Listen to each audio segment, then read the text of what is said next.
تو ایک ہے شرک جلی اور ایک ہے شرک خفی۔ ایک اور تقسیم اس اعتبار سے کی گئی ہے کہ ایک ہے شرک عقیدے کا اور ایک ہے شرک عمل۔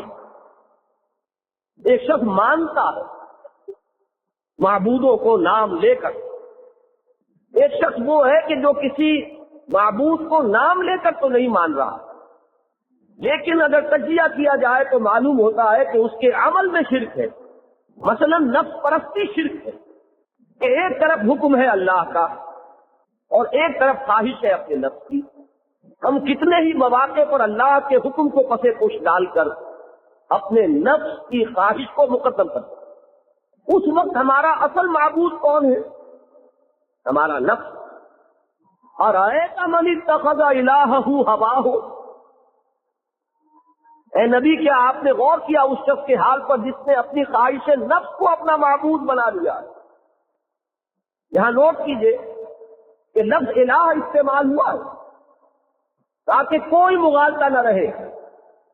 جو ہمارے کلمہ طیبہ اور کلمہ شہادت کا لفظ ہے لا الہ الا اللہ، ارأیت من اتخذ الہہ ہواہ افانت تکون علیہ وکیلا، کیا آپ نے غور کیا اس شخص کے حال پر جس نے اپنی خواہش نفس کو اپنا معبود بنا لیا؟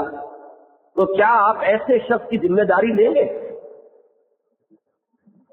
معلوم ہوا کہ عمل میں شرک ہو رہا ہے، عقیدے میں شرک نہیں۔ اس شخص نے کبھی بھی اپنے نفس کو معبود مانا نہیں، بلکہ آپ اس سے کہیں گے تو وہ آپ کا سر پھوڑ دے گا،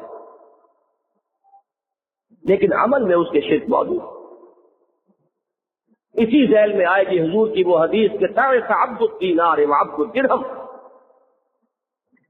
ہلاک ہو جائے درہم و دینار کا بندہ۔ وہاں لفظ عبد لایا گیا، عبادت۔ یا ایھا الناس اعبدوا ربکم الذی خلقکم۔ روپے اور پیسے کی پوجا کس نوعیت سے ہوتی ہے؟ روپے کو کسی نے معبود نہیں مانا لیکن اس کی بندگی کر رہا، اس کا نام خواہ عبد الرحمن ہو اور عبداللہ ہو، اصل میں وہ عبد الدینار ہے اور عبد الدرہم۔ اب آپ غور کیجئے کہ ہم میں سے کتنے ہوں گے جو ان دونوں چیزوں کے اندر ملوث نہ ہو۔ اگر کوئی 70% اللہ کے احکام مان رہا ہے تو 30% میں کوتاہی ہے۔ اب یہ کوتاہی آپ صرف ایک منفی قدر اس کو نہ سمجھیے، کمی ہے، کوتاہی ہے، نہیں، وہاں مثبت طور پر آپ کسی اور کی بندگی کر رہے ہیں۔ نفس کی بندگی ہو رہی ہے، پیسے کی بندگی ہو رہی ہے، شہرت کی پوجا ہو رہی ہے، اقتدار کی پوجا ہو رہی ہے۔ تو معلوم ہوا کہ ہماری زندگیوں میں یہ دونوں عبادتیں، دونوں پرستشیں، دونوں پوجائیں ساتھ ساتھ چل رہی ہیں۔ یہ شرک نہیں اور کیا ہے؟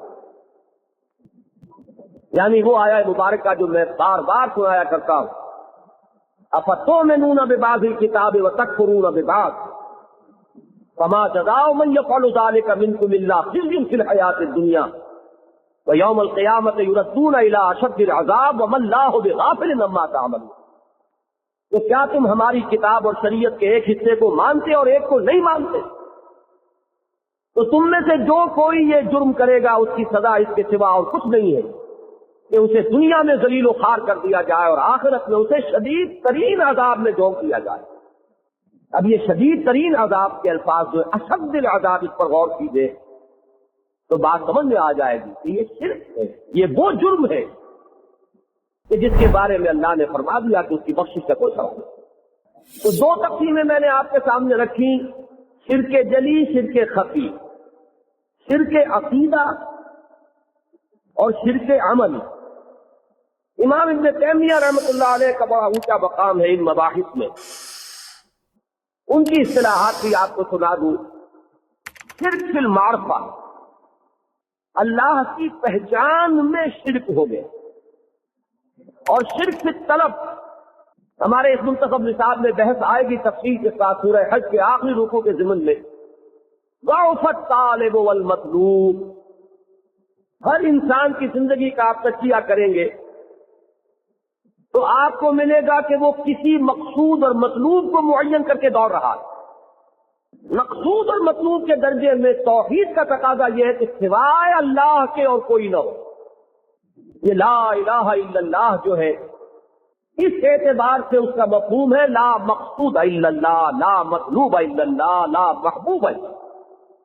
اگر مقصود اور مطلوب اور محبوب ہونے کے اعتبار سے کوئی اور اللہ کے برابر ہو گیا تو یہی تو شرک ہے۔ بتوں سے تجھ کو امیدیں، خدا سے نو امیدی، مجھے بتا تو صحیح اور کافری کیا ہے۔ تو یہاں ان دو اصطلاحات میں جمع کیا ہے امام ابن تیمیہ رحمۃ اللہ علیہ نے شرک کی بحث کو کہ شرک فی المعرفہ، اللہ کے پہچان میں کوئی کمی ہے، اس کی ذات و صفات کے ضمن میں کہیں کسی کو لا کر اس کا تاجی ہم اللہ بنا دیا گیا، یہ معرفت خداوندی میں شرک ہے۔ اور جو شرک فی العمل ہے اس کو گویا کہ انہوں نے دوسرا نام دیا شرک فی الطلب، کہ اگر مطلوب و مقصود اور محبوب حقیقی ہونے کے اعتبار سے کوئی شے، کوئی شخص، کوئی ہستی، کوئی ادارہ اگر اللہ کے ہم پلہ ہو جاتی ہے، دل کے سنگھاسن پر اگر وہ اللہ کے برابر آ کر بیٹھ گئی ہے تو جان لیجیے کہ یہ شرک فی الطلب۔ ایک تیسری تقسیم جو میرے نزدیک سب سے زیادہ کمپریہنسو ہے اور میں اپنی گفتگو اسی کے اعتبار سے کروں گا، اور میں یہ سمجھتا ہوں کہ اگر اس تقسیم کے حوالے سے اقسام شرک کا ایک دفعہ احاطہ کر لیا جائے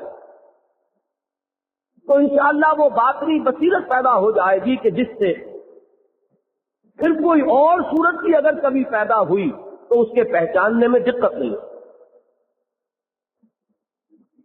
وہ تقسیم یہ ہے کہ شرک کی تین قسمیں ہیں۔ ایک ہے شرک فی الذات، اللہ کی ہستی، اللہ کی ذات میں کسی کو اس کا ساتھی، ہم پلہ، اور اصل جو لفظ ہوگا عربی کا وہ کفر ہے۔ ہم اردو میں عام طور پر ہم کفر کہہ دیتے ہیں، یہ لفظ صحیح نہیں ہے، یہ ترکیب تو ہو گئی فارسی کی، کفر عربی کا لفظ ہے، اور کفر میں ہم کفر جسے ہم کہتے ہیں وہ پورا مفہوم موجود ہے، برابر ہونا۔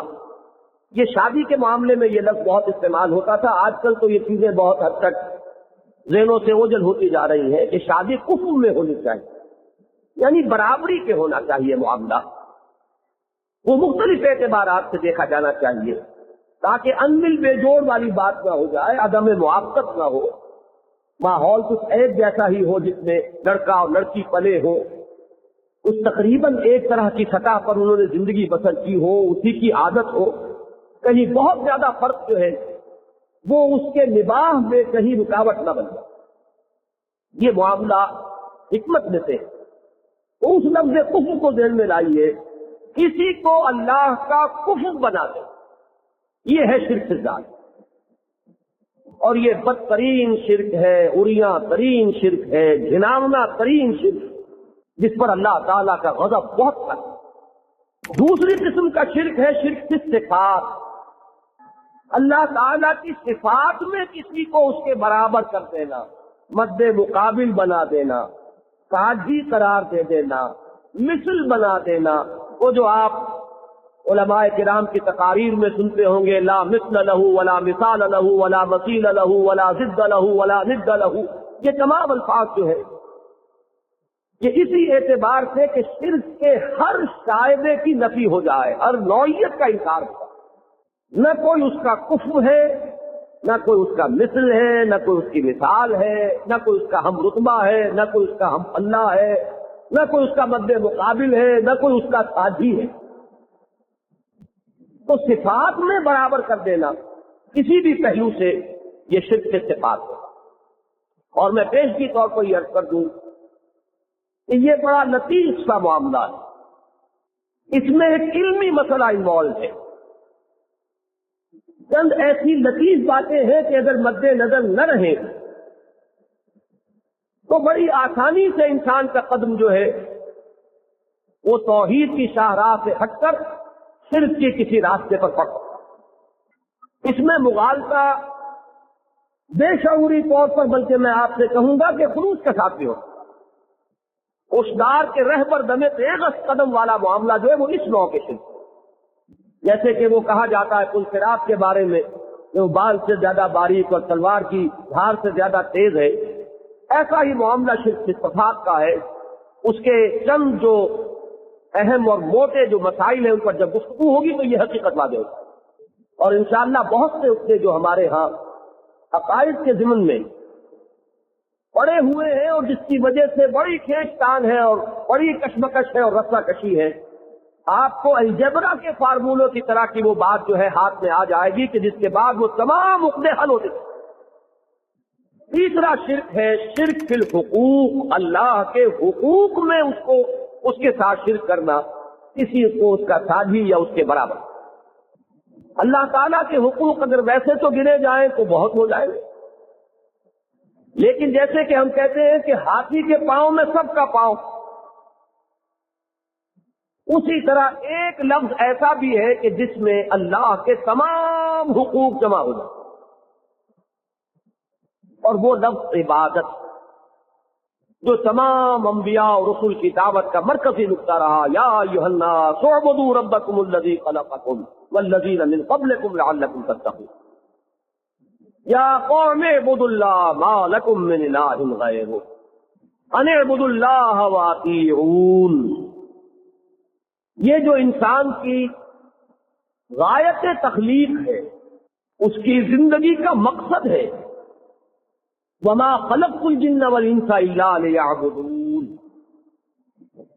اس عبادت میں شرک، اللہ تعالیٰ کے تمام حقوق آ گئے اس لفظ عبادت میں، تو شرک فی الحقوق کو آپ کہہ سکتے ہیں شرک فی العبادت.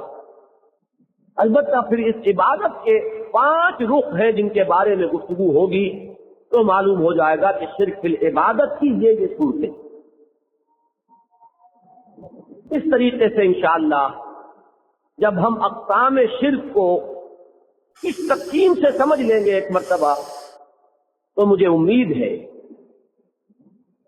کہ نہ صرف یہ کہ اس وقت جو دنیا میں شرک ہے یا جو قدیم شرک پائے گئے ہیں ان کا فہم اور شعور حاصل ہو جائے گا، بلکہ جیسا کہ میں نے عرض کیا وہ بصیرت پیدا ہو جائے گی کہ جس کے نتیجے میں آئندہ بھی اگر یہ برس کسی اور صورت میں ظاہر ہو تو اس کو سمجھنے کی استعداد بھی پیدا ہو. اب میں اللہ کا نام لے کر صرف اس ذات کی بحث شروع کر رہا ہوں. جیسا کہ میں نے عرض کیا یہ بدترین، عریاں ترین، گھناؤنا ترین اور اللہ تعالی کے لیے مبغوض ترین شرک، اس شرک کی 2 صورتیں دنیا میں رائج رہی ہیں. ایک کو آپ کہہ سکتے ہیں مذہبی نوعیت کا شرک، اور ایک کو آپ کہہ سکتے ہیں فلسفیانہ نوعیت کا شرک. بلکہ صحیح تر تعبیر یہ ہوگی کہ پہلا شرک وہ ہے جو ان قوموں میں پیدا ہوا کہ جو اپنے آپ کو رسولوں سے منسوب کرتی ہیں اور جو آسمانی ہدایت پر یقین رکھتی ہیں. اور دوسرا وہ ہے کہ جو ان قوموں میں پیدا ہوا کہ جن کے مذاہب کی اصل حقیقت فلسفیانہ ہے، کچھ حکماء اور فلاسفہ کے فکر اور ان کی سوچ پر ان کے مذہب کی بنیاد پائی. اب پہلی نوعیت کو لیجئے، وہ یہ ہے کہ اللہ کا کسی کو بیٹا یا بیٹی قرار دیا. ظاہر بات ہے کہ بیٹا یا بیٹی یہ تو ہم جنس ہم نوع ہوئے. مغل کا بیٹا مغل، سید کا بیٹا سید، انسان کا بیٹا انسان، گھوڑے کا بیٹا گھوڑا. معلوم ہوا کہ یہ بالکل برابری والا معاملہ، نوع میں، جنس میں، مرتبے میں، ہر اعتبار سے کفر جو ہے وہ یہی وجہ ہے کہ اس نوع کے شرک پر اللہ تعالیٰ کا غضب بہت بھڑکتا ہے.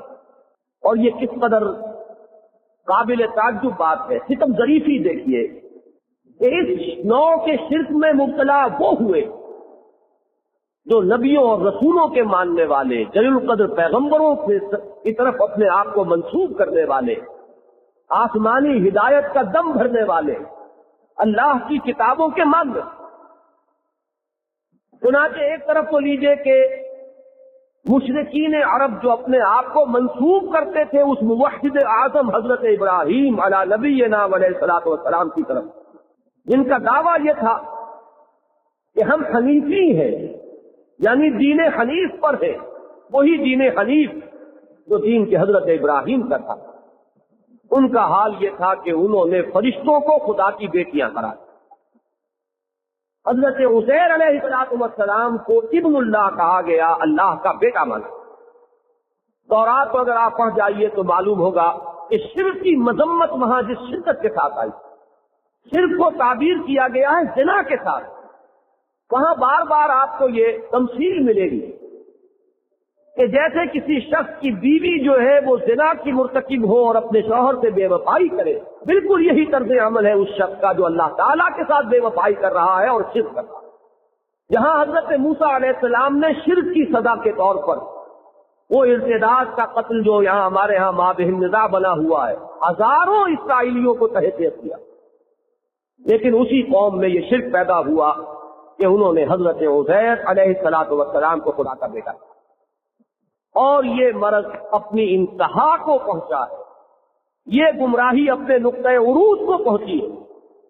عیسائیوں کے ہاں جنہوں نے حضرت مسیح علیہ السلام کو خدا کا بیٹا قرار دیا، یہودیوں میں تو وہ ایک دور بھی تھا اور ان کے کچھ فرقے تھے جنہوں نے ایسا کیا، مسیحیت کل کی کل جو ہے وہ اسی عقیدے پر مبنی، اور انہوں نے تو غلو کیا ہے اس درجے کہ انہوں نے صراحت کی ہے کہ اللہ کا صلبی بیٹا، لفظ ولد استعمال ہے۔ یہاں یہ ذہن میں رکھیے کہ ابن کے لفظ میں دو احتمالات ہیں۔ ابن عربی زبان میں کسی تعلق اور نسبت کو بھی ظاہر کرتا ہے، ضرورت نہیں کہ وہ باپ اور بیٹے ہی کی نسبت ہو۔ مثلا آپ ابن الوقت کہتے ہیں، وہ وقت کا بیٹا نہیں، یعنی جس کا بندھن، جس کا تعلق جو ہے وقت سے ہے، وقت وقت کی بات ہے، مرد باد نما ہے، ہوا ادھر کی چل رہی ہو تو ادھر کو اس کا رخ ہے، ادھر کی چل پڑے تو ادھر کو رخ ہو جائے گا، وہ ابن الوقت۔ ابن السبیل کہتے ہیں، راستہ چلنے والا مسافر، راستے کا بیٹا نہیں لیکن راستے کے ساتھ جڑا ہوا ہے، چلا جا رہا ہے۔ تو ابن کا لفظ جو ہے وہ ذو معنیین ہے، اس میں احتمال ہے، اور اسی معنی میں اصل میں حضرت مسیح علیہ السلام نے، جہاں تک اناجیل اربعہ کا تعلق ہے اس کا اگر ہم مطالعہ کریں تو معلوم ہوتا ہے کہ وہ اس معنی میں لفظ استعمال کرتے رہے بطور استعارہ، کہ جیسے ابھی میں نے بتایا کہ تورات میں آپ کو شرک کے لیے زنا کی تمثیل ملی، کہ جیسے بیوی جو ہے اپنے شوہر سے بے وفائی کرتی ہے زنا کا ارتکاب کر کے، اسی طرح ایک شخص اپنے رب سے بے وفائی کا مرتکب ہو رہا ہے شرک کر کے۔ اسی کے برعکس دیکھیے تو اس نسبت کو جو باپ اور بیٹے کے درمیان ہے کہ باپ پالتا ہے، پوستا ہے، پروان چڑھاتا ہے، پرورش کرتا ہے اپنے بیٹے کی، اسی معنی میں اللہ کو رب ہونے کی حیثیت سے آسمانی باپ اور انسانوں کو اس کے بیٹے قرار دیا۔ اس معنی میں حضرت مسیح اناجیل جو ہے موجودہ ان میں بھی آپ کو یہ نظر آئے گا کہ جہاں وہ میرا آسمانی باپ کہتے ہیں وہاں تمہارا آسمانی باپ بھی کہتے ہیں۔ یہ نہیں ہے کہ انہوں نے ایکسکلوسیولی اپنے ہی لیے لفظ استعمال کیا، بلکہ وہ تمام نوع انسانی کا آسمانی باپ استعارے کے طور پر آیا، لیکن یہ کہ انہوں نے آگے بڑھا کر اس عقیدے کو جہاں پہنچایا ہے وہ لفظ ولد ہے، ولد کے معنی اور کوئی نہیں۔ ولد جو ہے وہ تو پھر سلبی بیٹا ہے، سلبی بیٹی ہے۔ ولد کا لفظ دونوں کے لیے استعمال ہو جائے گا، اولاد میں بیٹے اور بیٹیاں دونوں آ جائیں، لیکن اس میں کوئی استعارے کا، کوئی اور تعلق کا معاملہ نہیں ہے۔ تو یہ جان لیجئے کہ یہ قرآن مجید نے عیسائیوں کے بارے میں تو دونوں باتیں کہیں کہ انہوں نے ابن اللہ بھی قرار دیا اور ولد اللہ بھی قرار دیا، اتخذ اللہ ولدا۔ لیکن یہودیوں کے بارے میں صرف ایک الزام قرآن نے لگایا ہے کہ انہوں نے حضرت عزیر علیہ السلام کو ابن اللہ، اور جو مشرکین عرب تھے ان کے بارے میں آتا ہے کہ انہوں نے فرشتوں کو خدا کی بیٹیاں قرار دیا۔ اب آپ دیکھیے سورہ اخلاص جو توحید کے موضوع پر جامع ترین سورت ہے، اس میں آپ دیکھیں گے 4 آیتوں میں سے پہلی 2 آیتیں جو ہیں وہ تو فلسفیانہ ہیں، بہت بلند ہیں، ان پر اس وقت گفتگو نہیں ہوگی، لیکن آخری 2 آیات جہاں آ کر مضمون سب سے زیادہ نمایاں ہوتا ہے وہ اسی نوع کے شرک سے متعلق ہے۔ قل هو اللہ احد اللہ الصمد، یہ تو 2 آیات وہ ہیں جو میں نے عرض کیا، بہت بلند پایا فلسفیانہ مفہوم کی حامل۔ لم یلد ولم یولد ولم یکن لہ کفوا احد، یہ 2 آیات ہیں جو اس نوع کے شرک کی نفی کر رہی ہے۔ نہ اس نے جنا نہ وہ جنا گیا، ان تمام رشتوں سے وہ بالکل پاک ہے، نہ کوئی اس کا باپ ہے، نہ اس کی ماں ہے، نہ کوئی اس کا بیٹا ہے، نہ اس کی کوئی بیٹی ہے۔ اور پھر جو اس کا مفہوم بیان کیا گیا، جو نتیجہ نکالا گیا، وَلَمْ يَكُنْ لَهُ كُفُوًا أَحَدٌ، اس کا کفو کوئی نہیں، اس کا برابر کا کوئی نہیں ہے، اس کا ہم پلہ کوئی نہیں ہے، اس کا ہم جنس کوئی نہیں ہے، اس کی نوع کا کوئی نہیں ہے۔ یہ اس اعتبار سے جو نفی ہو رہی ہے وہ سورہ بنی اسرائیل کی آخری آیت جو شرک پر بڑی جامع آیت، اس میں 4 اسلوب اختیار کیے گئے شرک کی نفی کے، اس میں سب سے پہلا یہی ہے وَقُلِ الْحَمْدُ لِلَّهِ الَّذِي لَمْ يَتَّخِذْ وَلَدًا وَلَمْ يَكُنْ لَهُ شَرِيكٌ فِي الْمُلْكِ وَلَمْ يَكُنْ لَهُ وَلِيٌّ مِّنَ الذُّلِّ وَكَبِّرْهُ تَكْبِيرًا۔ سورہ بنی اسرائیل کے فوراً بعد شروع ہوتی ہے سورہ کہف، دونوں یہ صورتیں جڑواں بھی ہیں اور حکمت قرآنی کے سب سے بڑے خزانے، اور قرآن مجید کے بالکل وسط میں ہیں بھی بالکل برابر، ایک کی آیات 111 اور ایک کی 110، اس کے رکوع بھی 12 اور اس کے رکوع بھی 12۔ سورہ کہف کے پہلے رکوع میں ذکر ہو رہا ہے وَيُنذِرَ الَّذِينَ قَالُوا اتَّخَذَ اللَّهُ وَلَدًا مَا لَهُم بِهِ مِنْ عِلْمٍ وَلَا لِآبَائِهِمْ كَبُرَتْ كَلِمَةً تَخْرُجُ مِنْ أَفْوَاهِهِمْ إِنْ يَقُولُونَ إِلَّا كَذِبًا۔ یہ قرآن اس لیے نازل کیا اپنے بندے پر صلی اللہ علیہ وسلم کہ وہ تنبیہ کر دیں، متنبہ فرما دیں، وارن کر دیں ان کو جنہوں نے یہ کہا کہ اللہ نے کسی کو بیٹا بنایا، ان کے پاس اس سمجھ میں کوئی علم نہیں ہے، وہ جو کچھ اپنی زبان سے نکال رہے ہیں وہ جھوٹ۔ یہ جو انداز ہے اللہ کے غیظ اور غضب کا، یہ اپنے پورے نقطۂ عروج کو پہنچ جاتا ہے اگلی صورت میں، وہ سورہ مریم ہے، اس کے آخری رکوع میں یہ مضمون جو ہے اللہ کا غضب اس نوع کے شرک پر جس طرح بھڑکتا ہے وہ اپنی انتہا کو پہنچا ہوا ہے۔ وَقَالُوا اتَّخَذَ الرَّحْمَٰنُ وَلَدًا لَقَدْ جِئْتُمْ شَيْئًا إِدًّا تَكَادُ السَّمَاوَاتُ يَتَفَطَّرْنَ مِنْهُ وَتَنشَقُّ الْأَرْضُ وَتَخِرُّ الْجِبَالُ هَدًّا أَن دَعَوْا لِلرَّحْمَٰنِ وَلَدًا وَمَا يَنبَغِي لِلرَّحْمَٰنِ أَن يَتَّخِذَ وَلَدًا۔ ذرا یہاں کا زور، ذرا سا بھی جو عبارت کے تیور کو پہچانتے ہو، لہجے کے فرق کو جانتے ہو، وہ سمجھ سکتے ہیں کہ یہاں اللہ کا غضب کس طرح بڑھتا۔ انہوں نے یہ کہا کہ رحمان نے کسی کو بیٹا بنایا ہے۔ تم ایک بڑی بھاری بات کر رہے ہو، تم بڑی جسارت کا معاملہ کر رہے ہو، بڑی ڈھٹائی کا معاملہ کر رہے ہو۔ یہ اس درجے کی جسارت اور ڈھٹائی ہے کہ آسمان پھٹ پڑنے کو ہے، زمین شق ہونے کو ہے، اور پہاڑ ایک دھماکے کے ساتھ گر پڑنے کو ہے کہ انہوں نے رحمان کے لیے بیٹا بنا دیا، حالانکہ رحمان کے تو یہ شایان شان ہی نہیں ہے کہ وہ کسی کو بیٹا بنا۔ یہ جو آخری ٹکڑا ہے یہ بہت قابل غور ہے، شایان شان نہ ہونے کی وجہ کیا ہے؟ بڑی سادہ سی بات ہے، لیکن پیش پا سادہ حقائق جو ہوتے ہیں وہ بسا اوقات نگاہوں سے اوجھل ہو جاتے ہیں۔ یہ اولاد کی ضرورت اصل میں ہوتی ہے اس لیے کہ کوئی ہستی خود فانی، اگر آپ کا بقا جو ہے وہ انشورڈ ہو، آپ کو رہنا ہی رہنا ہے ہمیشہ، آپ کسی اولاد کی ضرورت ہے۔ یہ بقائے نو اور بقائے نسل کے لیے اولاد ہے۔ جو فانی ہے وہ یہ محسوس کرتا ہے کہ میری اولاد کی شکل میں میری ہستی کا ایک تسلسل برقرار رہے گا، اس لیے تو روتے ہیں وہ جن کے اولاد نہیں، خاص طور پر اولاد نبینہ نہیں کہ ہمارا نام مٹ جائے گا۔ یہی تانا تو دیا گیا تھا محمد رسول اللہ صلی اللہ علیہ وسلم کو کہ ان کی کوئی اولاد نرینہ نہیں، ان کا نام ختم ہو جائے گا، یہ تو ابتر ہے۔ اس کے جواب میں وہ سورہ مبارکہ اتری اِنَّا أَعْطَيْنَاكَ الْكَوْثَرَ فَصَلِّ لِرَبِّكَ وَانْحَرْ إِنَّ شَانِئَكَ هُوَ الْأَبْتَرُ۔